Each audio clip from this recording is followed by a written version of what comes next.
What the fuck are you thinking? What the fuck are you thinking? Welcome to What the Fuck Are You Thinking? Where ideas clash and comfort zones get torched. I'm Mr. B, he's Mr. Smith.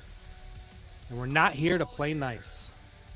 We're here to tackle politics, culture, tech, and philosophy. The wild stuff, the heated stuff, the real stuff. Unfiltered debates, no script, just raw thought. Expect bold opinions, sharp minds, and a few curveballs. So if you're tired of safe talk and ready to question everything, this is your this spot. is your spot. I'm all ears. And welcome back to another edition of What the Fuck Are You Thinking? Today we're looking at the American dream. Is it still achievable? So, Mr. Smith, what is the American dream? The American dream when I was growing up was to have financial stability, to have a stable government, to have a beautiful family, white picket fence, green grass, dog running around, and no worries. Just relax and be yourself. Yeah, hard work will get you there. Yeah, in the 1940s, 90% of Americans believed that the American dream was possible. And here in the 1980s, it's down to about 50% of Americans. Matter of fact, if we look at the American dream through three different lenses, below the poverty line, middle class, and the wealthy, it's a little different. So below the poverty line in the 1970s, which is pre-Vietnam, the dream was to escape poverty, right? Through union jobs and political education and social programs that were offered. The middle class wanted to move into suburban homes with stable jobs and send their kids to college. Whereas the wealthy wanted to expand their empire political legacy. Now, if we jump to the 2000s, the American dream starts to change a little bit for these three groups. So if we look at the poverty line, or below the poverty line, they wanted to use the tech and the education to climb out of poverty. So they're still thinking they want to get out of poverty, get into the middle class. Middle class wanted to buy a home, invest in some stocks, and retire comfortably. And of course, the wealthy wanted to leverage the tech boom and globalize their wealth. So the mobility in the economic structure is definitely declining as far as the dream is concerned. So, like we discussed, in the 80s, about 50% believed that they could achieve the American dream, and that's where we're still at today, about 51%. So I 51% wanted to look, surprises me. yeah. So I wanted to look specifically post-COVID, where the American dream is really at and how it affects Gen Z, because they're the ones that are really now looking at and defining what the American dream is. If we look at 2024, those three economic levels again, what is the dream? So the dream now below poverty line is affordable housing, not getting out, but affordable housing, a stable job, and access to healthcare. That's the American dream. For middle class, we've gone from a single income family to now a dual income family and trying to get our kids into college with some financial security.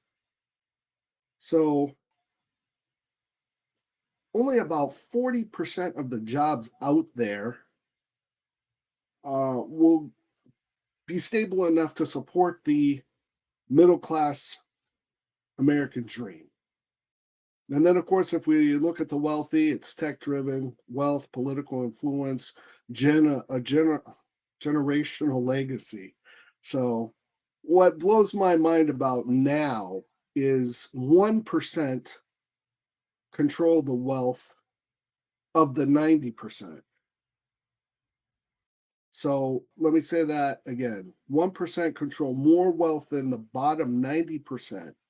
So elite privileges with education, global investment opportunities, they're almost unattainable. But how does that really affect Gen Z, man? As far Gen as their Z, mental, yeah, Gen Z, the youngers of our kids, Gen Z, yes. they are basically looking to the government to give them everything at this point. Um, Reliance on the government is pushed by the government itself. They want it, and the more they get, the better they are. So basically, they're destroying the nuclear family and Hmm. causing people to basically, I don't know, feel like they're on their own because they have to conquer the world and they're not relying on other people to help them through things. And that's all gone because of the government and because of the media. They're basically saying that other people's opinions on different things don't matter. You don't need help from other people. You can just conquer the world by yourself. And it's not true. It's failing. Right, exactly. 22% of Gen Z reported having major depression in 2023. Uh, For lack of Gen Z having people to is lean on because it's frowned upon to lean upon people because your opinion's the only opinion that matters, and that's what's drilled down their throats. It's just not true. and 60% of them are overwhelmed with current events in the news and social media. They're more open to mental illnesses, but unfortunately, they don't receive the care that they need, due to costs and just not being accessible. I mean, there's just not enough mental health care workers out there, or good enough, if you ask me. But A lot that's of the my mental health care opinion. workers that are out there right now are not actually helping mental health. They're indoctrinating their patients. So the people that are in mental health at this point are not, well, they need mental health themselves.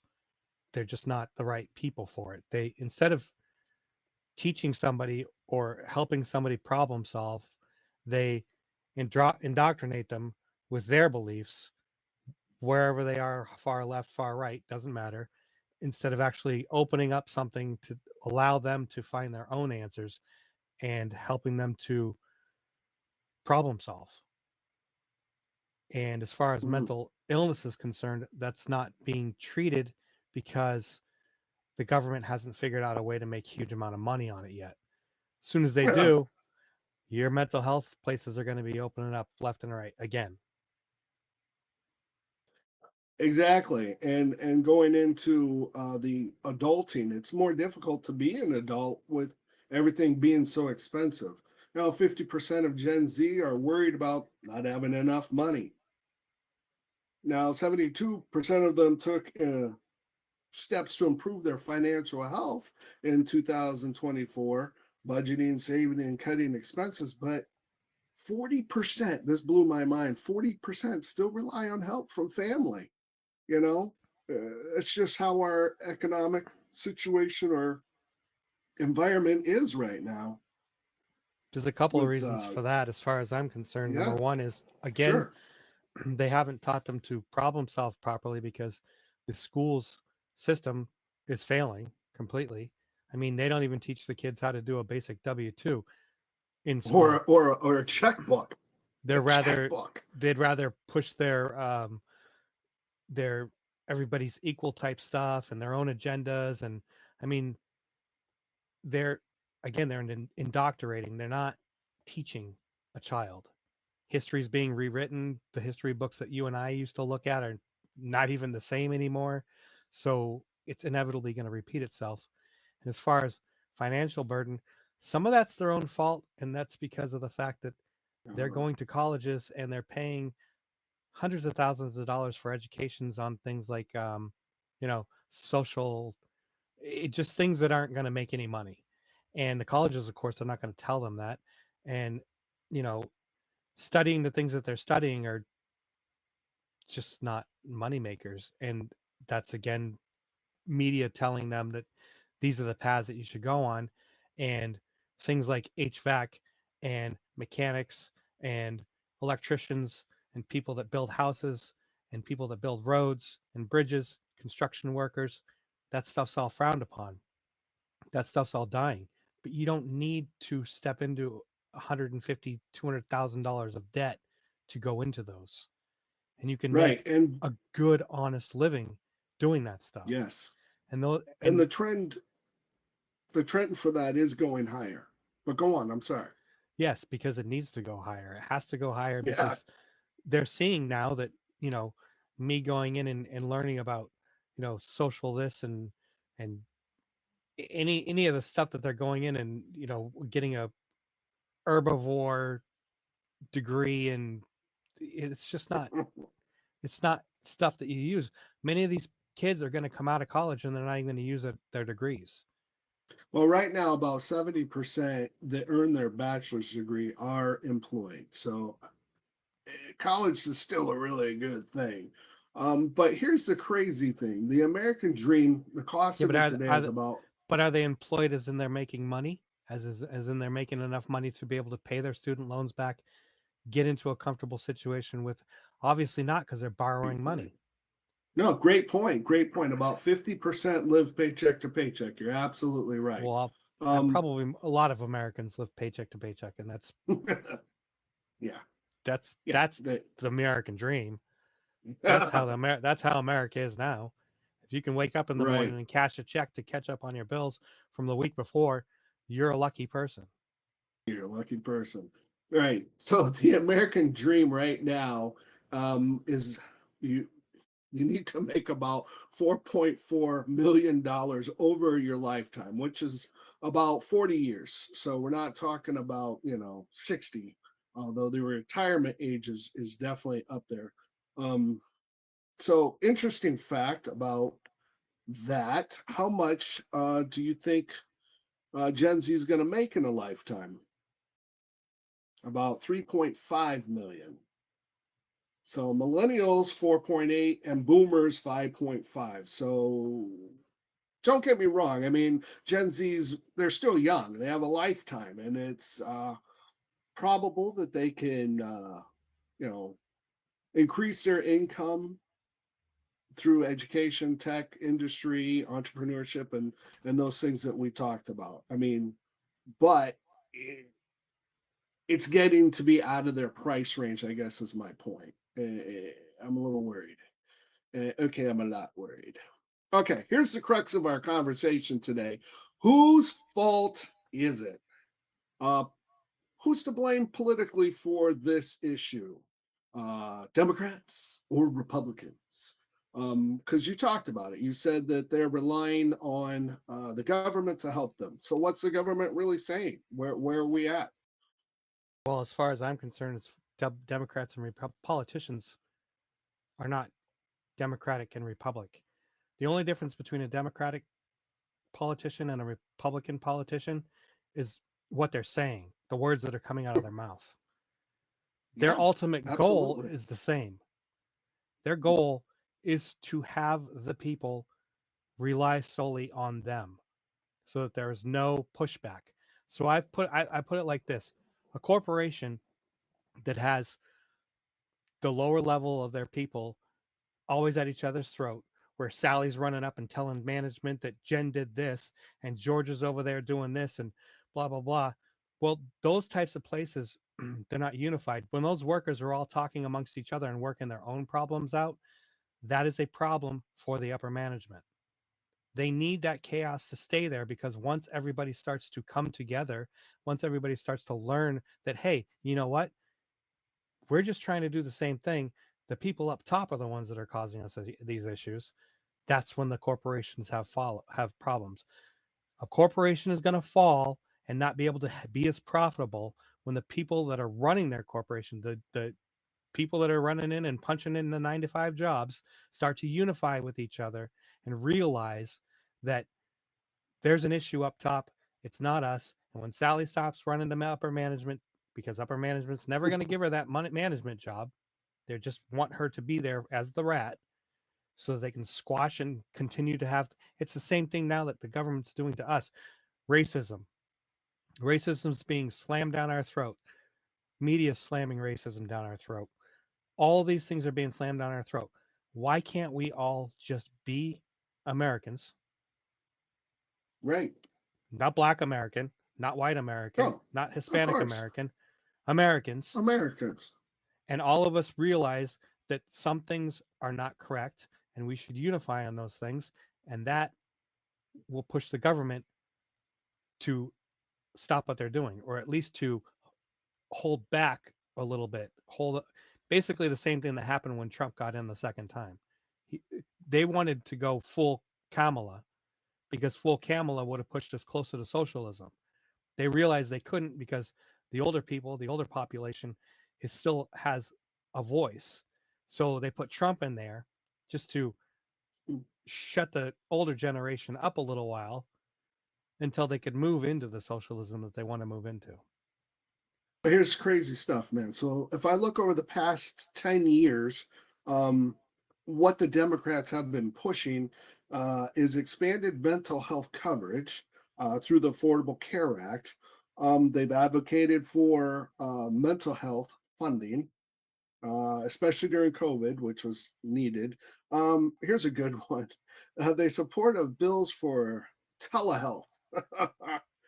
Youth suicide prevention is a great one, and school based mental health services. They also promised more funding for community mental health clinics and crisis hotlines. Now, the Republicans, on the other hand, have been pushing more for parental rights, limiting school based mental health programs. Um, some GOP states have cut funding actually for mental health services, especially in schools. They increasingly support faith based and community driven solutions. Uh, Civil federal overreach in mental health, they're being criticized and using that. So, Democrats have been pushing for student loan forgiveness, expanding Pell Grants, free colleges. This is what they're pushing for. They advocate for minimum wage increase, housing subsidies, and of course, they're also pushing for the pre pandemic era child tax credits, while Republicans oppose large scale student loan forgiveness, as we know, citing families and fiscal responsibility, fairness, my apology. They focus more on job creation through tax cuts um, and financial literacy programs and school choice as a long term solution. So, just a couple more areas that they're trying to help Gen Z in the past 10 years. Democrats support the paid family leave, universal pre K and childcare subsidies. They advocate for LGBTQ family protections, productive rights. That's a hot button. And inclusive education, emphasizing mental health. Support with caregivers or for caregivers.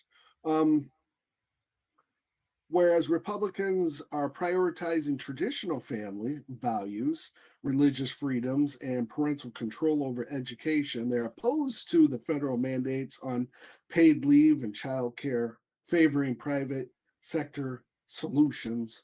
Um, and they support, of course, school voucher programs.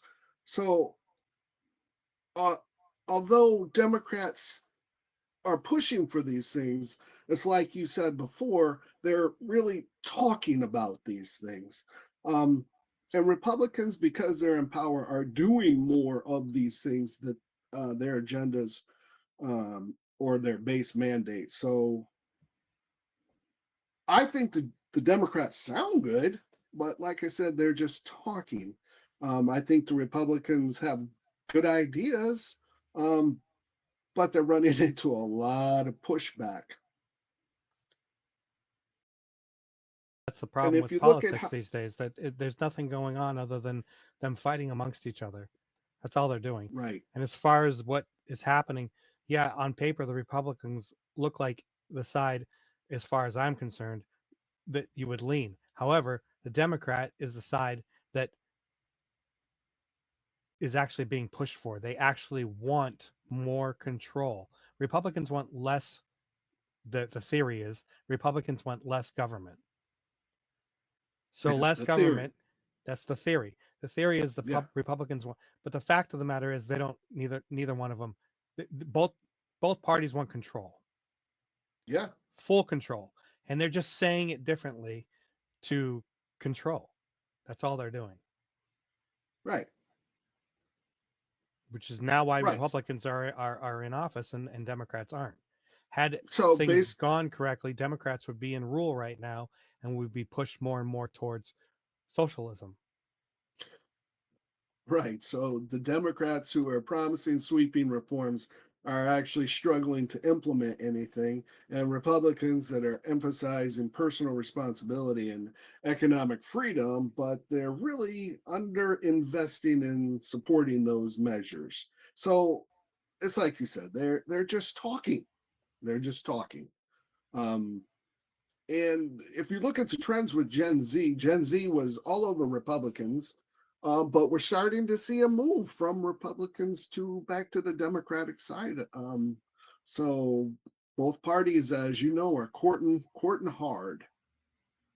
We'll see what happens there. So I'm a little interested in that. Mm. So Yeah, I don't think that the Democrats are going to be. I think it'll be a little while longer before the Democrats can take complete control and turn this place into a socialist, which is what they're trying to do. They're just trying to. The government's trying to be in control of every aspect of your life. That's what well, they want. my yeah, my heart goes out to Gen Z. Don't get me wrong. I know they're resilient. I know they're figuring it out, and I know that they're most likely going to figure it out. But it's also going to be a lot of redefining what the American dream really is to them. It's definitely undergoing some change, especially if you live under the poverty line. That is that's somewhere where we definitely have to extend a ladder for that part of our population, especially just affordable housing. That's in any event. Those are my closing words. What do you got?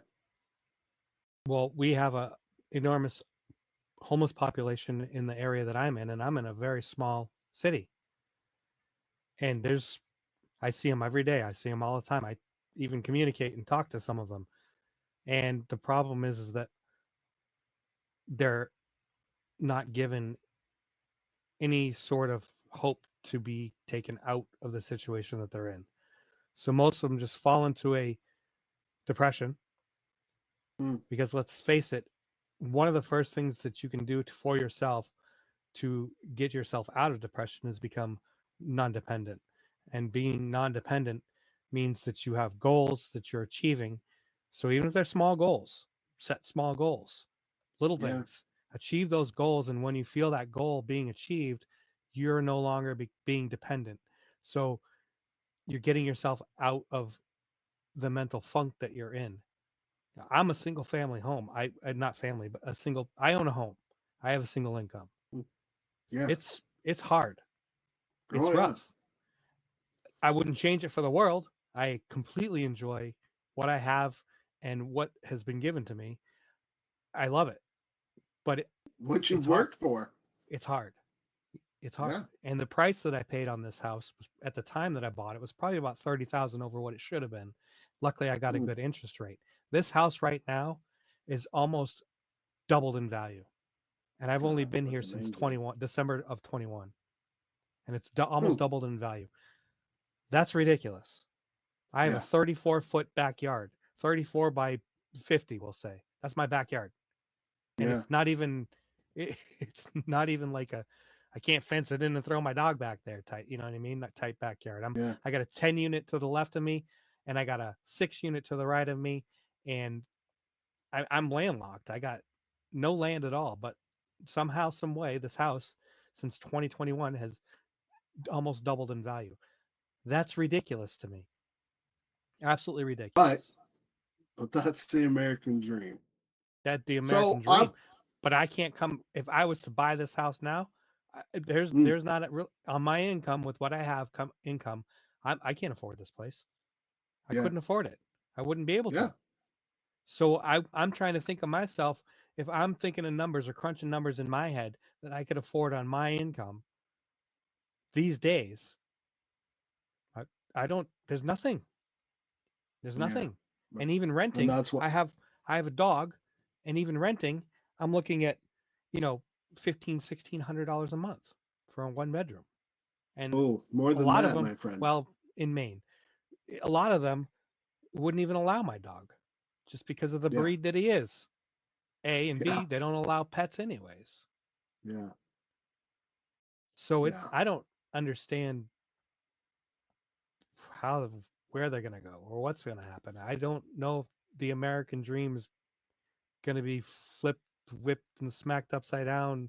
Something needs to happen. It's not, but I do know that younger generation is pushing more towards less government control, and I love to see it. It's great.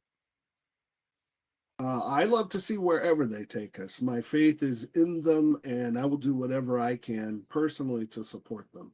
I know they're resilient. I have children, and I see it. And yeah, but my heart still goes out for them. It is definitely harder than it was for me. It definitely is. Well, I'm every Um, generation before us has said the same thing, and we've succeeded. So right? they'll Exactly. keep pushing. Exactly. Yes. Yeah. It's all you can do. So my final thought is from a song by John Mellencamp from his debut album in 1976, Chesney Street Incident, specifically the third verse. Now, some of the girls are out teaching high school biology, and all my boyfriends, they work down at Cummings Factory. But me, I'm still out on the streets trying to locate some destiny. Hey, but ain't that the American dream? I bid you adieu.